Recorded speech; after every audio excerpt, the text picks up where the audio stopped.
Magandang araw muli. Ito po si Joanne Pasek at nandito naman tayo sa wikang Pilipino o Philippine languages. Pag-uusapan natin ngayon ang numero sa Tagalog at Bisaya. Ang pagkakaiba nito ay malaki, lalong-lalo na sa iba pang mga dialekto sa Pilipinas. Kaya tututukan po natin ngayon. Umpisahan na natin. Dito ay Tagalog, dito naman ay Bisaya. Isa, dalawa, tatlo, apat, lima, anim, pito, walo, siyam, sampo. In Bisaya, usa, duha, tulo, upat, lima, unom, pito, walo, siyam, pulo. So, it's a bit confusing if I'm doing this, like one side translate in Tagalog and in the other side translate in Bisaya.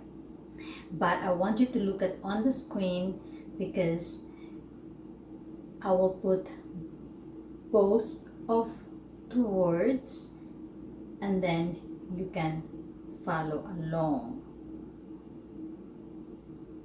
Again,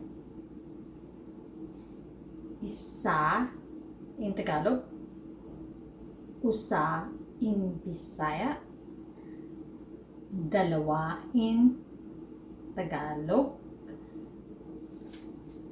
duha in Bisaya, tatlo in Tagalog, tulo in Bisaya, apat, upat, lima,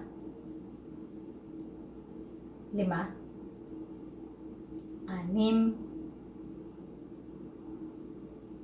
unom, pito,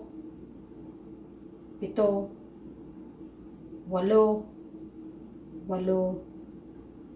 siyam, sampo, pulo. So that's the Tagalog and Bisaya from 1 to 10.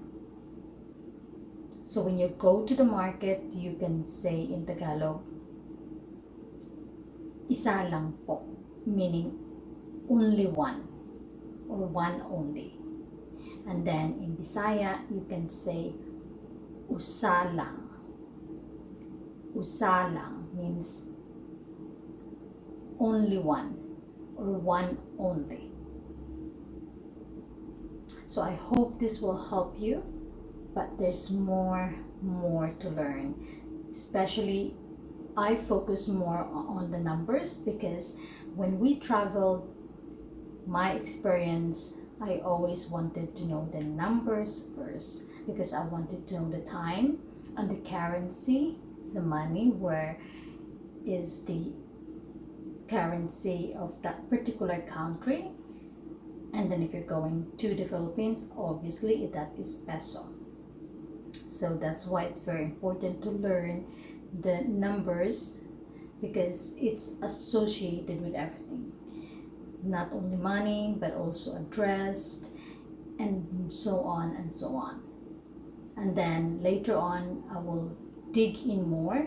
But if you want to learn the Philippine languages, meaning Tagalog, Bisaya, and Ilokano, and there's more to come. But at the moment, only 3 that is available because that's what I can only offer right now. So again, join me next time. Maraming salamat in Tagalog, daghang salamat in Bisaya.